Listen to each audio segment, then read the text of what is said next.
I'm just telling you that if you keep your conscience clear, the Lord will show you more and more areas in your life where there's unchristlikeness. ನಾನು ನಿಮಗೆ ಹೇಳ್ತಾ ಇದ್ದೆ, ನಿಮ್ಮ ಮನಸ್ಸಾಕ್ಷಿಯನ್ನು ಶುದ್ಧವಾಗಿ ಇಟ್ಕೊಳ್ಳೋದ್ರಿಂದ ನಿಮಗೆ ಹೆಚ್ಚಿನ ಕ್ಷೇತ್ರಗಳಲ್ಲಿ ದೇವರು ಕ್ರೈಸ್ತ ನಂತರ ಇಲ್ಲದೆ ಇರುವಂತ ವಿಷಯಗಳ ಬಗ್ಗೆ ಬೆಳಕು ಕೊಡ್ತಾರೆ. That is how you prove you're a wholehearted Christian. ಹಾಗೆ ನೀವು ಇದನ್ನ ಸಿದ್ಧಪಡಿಸ್ತೀರಾ, ನೀವು ನಿಜವಾದ ಕ್ರೈಸ್ತನು ಅಂತ. See what it says in 1 John chapter 3.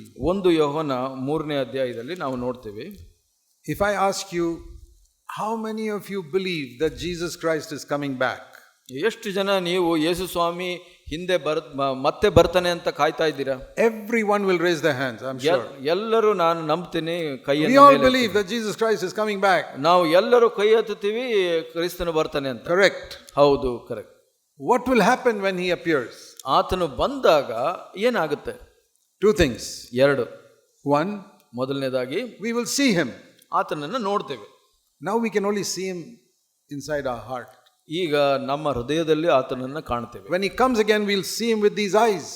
ನಾವು ನಮ್ಮ ಕಣ್ಣುಗಳಲ್ಲಿ, ಶರೀರದ ಕಣ್ಣುಗಳಲ್ಲಿ ನಾವು ನೋಡ್ತೇವೆ. When he comes in the clouds, ಆತನು ಮೇಘದಿಂದ ಬರುವಾಗ, I believe that is going to happen quite soon. ನಾನು ನಂಬುತ್ತೇನೆ ಬಹಳ ಬೇಗ ಅದು ನಡೆಯುತ್ತೆ. I'll tell you why I say that. ಯಾಕೆ ಅದನ್ನು ಹೇಳ್ತೀನಿ? When I see the amount of evil going on in this world, ಈ ಲೋಕದಲ್ಲಿ ನಾನು ನೋಡಿದಾಗ ಎಷ್ಟು ದುಷ್ಟ ಕಾರ್ಯಗಳು ನಡೆಯೋದು. darkness, darkness, darkness. ಕತ್ತಲೆ, ಕತ್ತಲೆ, ಕತ್ತಲೆ.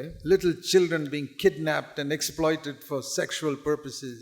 ಚಿಕ್ಕ ಮಕ್ಕಳನ್ನ ಅವರನ್ನ ಹಿಡಿದು ಲೈಂಗಿಕ ಕಾರ್ಯಗಳಿಗೆ ಉಪಯೋಗಿಸುವ. Every day it's happening in India. ಪ್ರತಿ ದಿವಸ ಭಾರತದಲ್ಲಿ ನಡೀತಾ ಇದೆ. Whenever I read that in the papers, I say, come Lord Jesus, come quickly. ಅದನ್ನ ನೋಡಿದಾಗ ನಾನು ದಿನಪತ್ರಿಕೆಗಳಲ್ಲಿ ಕರ್ತನೇ ನೀನು ಬೇಗ ಬಾ ಅಂತ ಹೇಳ್ತೀನಿ. Killing and murder and all going on in the world. ಎಲ್ಲ ಕೊಲೆ ಮಾಡೋದು, ಸಾಯಿಸೋದನ್ನ ನೋಡುವಾಗ there's a cry that comes from my heart, Lord Jesus, come quickly. ನನ್ನ ಹೃದಯದಲ್ಲಿ ಕೂಗು ಏನ್ ಬರುತ್ತೆ ಅಂದ್ರೆ, ಕರ್ತನೇ ಬೇಗ ಬಾ. That is the last prayer in Revelation 22, come Lord Jesus, come quickly. ಪ್ರಕಟಣೆ 22ರಲ್ಲಿ ಕಡೆ ಪ್ರಾರ್ಥನೆ ಅದೇ ಆಗಿದೆ, ಕರ್ತನೇ ಬೇಗ ಬಾ ಅಂತ. So when he comes, we will see him. ಆತನು ಬಂದಾಗ ನಾವು ನೋಡ್ತೀವಿ. But the second thing is, ಎರಡನೇ ವಿಷಯ ಏನು? 1 John 3:2, 3ನೇ ಅಧ್ಯಾಯ 1 ಯೋಹನ 2ನೇ ವಚನ, second part, ಎರಡನೇ ಭಾಗ. when he appears, ಆತನು ಬಂದಾಗ we will see him and we will be like him. ಆತನನ್ನ ನೋಡ್ತೀವಿ, ಆತನಂತೆ ಆಗ್ತೀವಿ ಅಂತ. So two things are going to happen. ಎರಡು ತರ ವಿಷಯಗಳು ನಡೆಯುತ್ತೆ. We will see him face to face. ಆತನನ್ನ ಮುಖಾಮುಖಿಯಾಗಿ ನೋಡ್ತೀವಿ. And he will change us into his likeness. ಆತನ ಸಾರೂಪ್ಯಕ್ಕೆ ನಮ್ಮನ್ನ ಬದಲಾಯಿಸ್ತಾನೆ. That we understand. That is what Jesus is going to do. ಅದು ಯೇಸು ಸ್ವಾಮಿ ಮಾಡುವಂತದ್ದು ನಮಗೆ ಅರ್ಥ ಆಗುತ್ತೆ. Now what do we have to do? ಇಲ್ಲಿ ನಾವು ಏನ್ ಮಾಡಬೇಕು? You know, the stars and the planets, they don't have to do anything. They just keep on going with like God has planned for them. ಗ್ರಹಗಳಾಗ್ಲಿ ನಕ್ಷತ್ರಗಳಾಗ್ಲಿ ಅದು ಏನು ಮಾಡಬೇಕಾಗಿಲ್ಲ, ಅದು ದೇವರು ಹೇಳಿದಂತೆ ಅದು ನಡೆಯುತ್ತೆ. God has just programmed them and they go on and on and on obedient to God. ಅದನ್ನೆಲ್ಲ ಸಿದ್ಧಪಡಿಸಿದ್ದಾರೆ, ನಿರ್ಧರಿಸಿದ್ದಾರೆ. ದೇವರು ಅದು ಏನು ಮಾಡಿದಾರೋ ಅದು ಹಾಗೆ ಮಾಡ್ತಾ ಇರ್ತಾರೆ. We have to choose to do it. Choose to obey God. ಆದರೆ ನಮ್ಮ ವಿಷಯದಲ್ಲಿ ಬಂದಾಗ ದೇವರನ್ನ ವಿಧೇಯರಾಗಲಿಕ್ಕೆ ನಾವು ಆಯ್ಕೆ ಮಾಡಬೇಕು. It's only when you choose to obey God that you become spiritual. ನೀವು ದೇವರಿಗೆ ವಿಧೇಯರಾಗಲಿಕ್ಕೆ ಆಯ್ಕೆ ಮಾಡಿದಾಗ ಮಾತ್ರ ನಿಮಗೆ ಬದಲಾವಣೆ ಬರುತ್ತೆ. The stars are obeying God, but the planets are obeying God, but they don't choose it. ಅಲ್ಲಿ ನಕ್ಷತ್ರಗಳಾಗ್ಲಿ ಗ್ರಹಗಳಾಗ್ಲಿ ಅದು ದೇವರಿಗೆ ವಿಧೇಯರಾಗಿದೆ, ಅದನ್ನ ಆಯ್ಕೆ ಮಾಡಿಲ್ಲ. So they cannot become children of God. ಅವರು ದೇವರ ಮಕ್ಕಳಾಗ್ಲಿಕ್ಕೆ ಸಾಧ್ಯವಿಲ್ಲ. When we choose to obey God, ನಾವು ದೇವರನ್ನ ವಿಧೇಯರಾಗಲಿಕ್ಕೆ ಆಯ್ಕೆ ಮಾಡಿದಾಗ, I have a choice to disobey or obey, and I choose to obey. ನಾನು ಇಲ್ಲಿ ನನಗೆ ಎರಡು ಆಯ್ಕೆಗಳಿದೆ, ವಿಧೇಯನಾಗ್ಬೋದು, ಅವಿಧೇಯನಾಗ್ಬೋದು. ನಾನು ವಿಧೇಯನಾಗ್ಲಿಕ್ಕೆ ಬಯಸ್ತೀನಿ. I become a child of God. ಆವಾಗ ನಾನು ದೇವರ ಮಗುವಾಗ್ತೀನಿ. If I disobey, I become a child of the devil. ನಾನು ಅವಿಧೇಯನಾಗಿದ್ರೆ ಸೈತಾನನ ಮಗನಾಗ್ತೀನಿ. And that's what it says later on. ಇಲ್ಲಿ ಮುಂದೆ ಅದೇ ಹೇಳುತ್ತೆ. In verse 10, there are children of God and children of the devil. ಇಲ್ಲಿ 10ನೇ ವಚನದಲ್ಲಿ ಹೇಳುತ್ತೆ, ದೇವರ ಮಕ್ಕಳು ಸೈತಾನನ ಮಕ್ಕಳಿದ್ದಾರೆ. Both are there, children of God and children of the devil. ಸೈತಾನನ ಮಕ್ಕಳು, ದೇವರ ಮಕ್ಕಳು ಅಂತ ಇಬ್ರು ಇದ್ದಾರೆ. The one who obeys God is child of God. One who does not obey is child of the devil. ಯಾರು ವಿಧೇಯನಾಗ್ತಾನೋ ಅವನು ದೇವರ ಮಗ, ಅವಿಧೇಯನಾಗ್ತಾನೋ ಅವನು ಸೈತಾನನ ಮಗ. But what do we have to do to be ready for Christ's coming? ಕ್ರಿಸ್ತನು ಬರುವಿಕೆಗೆ ನಾವು ಸಿದ್ಧರಾಗಬೇಕು ಅಂದ್ರೆ ಏನ್ ಮಾಡಬೇಕು? Very important verse. ಬಹಳ ಮುಖ್ಯವಾದ ವಚನ. 1 John 3 verse 3. 3ನೇ ಅಧ್ಯಾಯ 1 ಯೋಹನ 3ನೇ ವಚನ.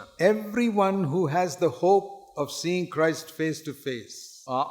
ಆತನ ಮೇಲೆ ಈ ನಿರೀಕ್ಷೆಯನ್ನು ಇಟ್ಟಿರುವ ಪ್ರತಿಯೊಬ್ಬನು will keep on purifying himself to the level that he is pure. ಕ್ರಿಸ್ತನು ಶುದ್ಧನಾಗಿರುವಂತೆಯೇ ತನ್ನನ್ನು ಶುದ್ಧಿ ಮಾಡಿಕೊಳ್ಳುತ್ತಾನೆ.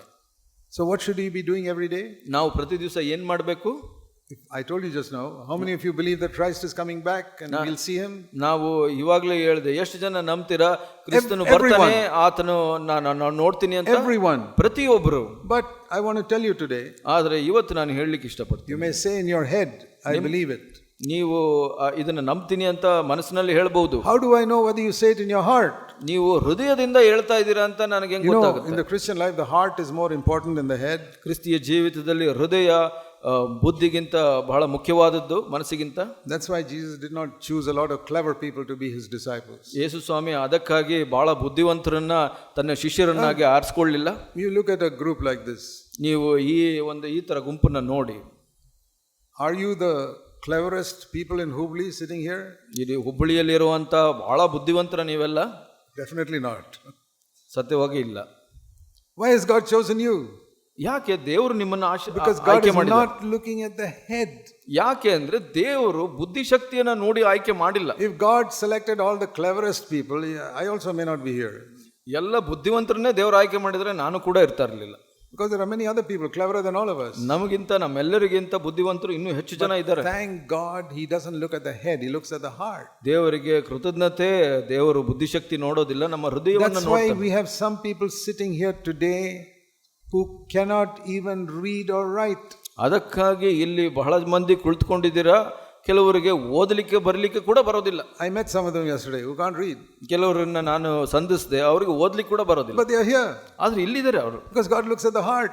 ಯಾಕೆಂದ್ರೆ ದೇವರು ಅವರ ಹೃದಯವನ್ನು ನೋಡಿದ್ದಾನೆ. So how do you know in your heart that you're waiting for him to come?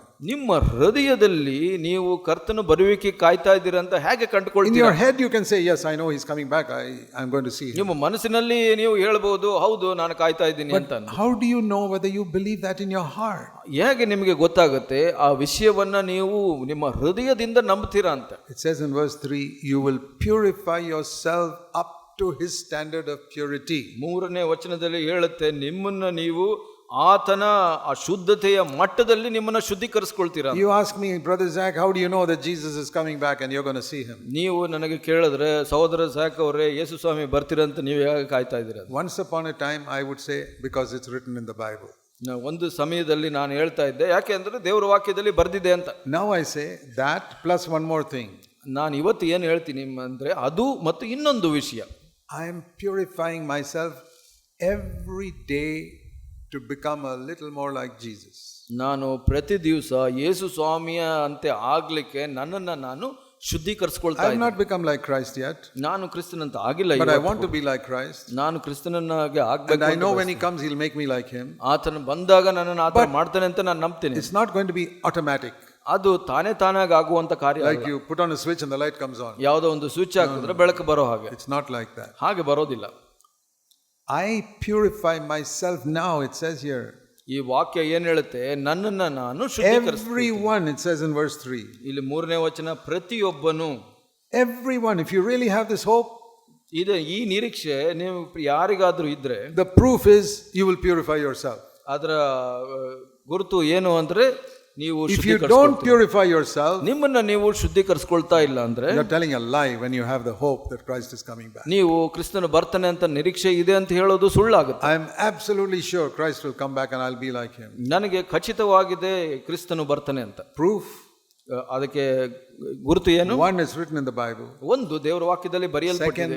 ಎರಡನೇದು, because I believe it, I am cleansing myself every day.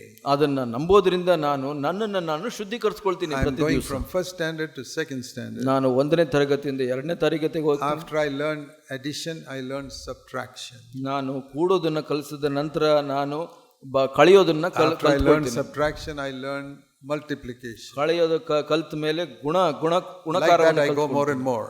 ಹಾಗೆ ನಾನು ಹೆಚ್ಚೆಚ್ಚು ಕಲ್ತ್ಕೊಂಡು I cleanse myself. ನನ್ನನ್ನು ನಾನು ಶುದ್ಧೀಕರಿಸಿಕೊಳ್ತೀನಿ. Cleanse myself from complaining, ನಾನು ದೂರು ಹೇಳೋದ್ರಿಂದ ಶುದ್ಧೀಕರಿಸ್ಕೊಳ್ತೀನಿ. cleanse myself from anger, ಕೋಪದಿಂದ ನಾನು ಶುದ್ಧೀಕರಿಸ್ಕೊಳ್ತೀನಿ. and cleanse myself from bitterness against others, ಇತರರ ಮೇಲೆ ಇರುವಂತ ಕಹಿ ಭಾವನೆಗಳಿಂದ ನಾನು ಶುದ್ಧೀಕರಿಸ್ಕೊಳ್ತೀನಿ. cleanse myself from telling lies, ಸುಳ್ಳು ಹೇಳೋದ್ರಿಂದ ನಾನು from ಶುದ್ಧೀಕರಿಸ್ಕೊಳ್ತೀನಿ. cheating, ಮೋಸ ಮಾಡೋದ್ರಿಂದ, cleanse myself from hypocrisy, pretending to be spiritual when I'm not.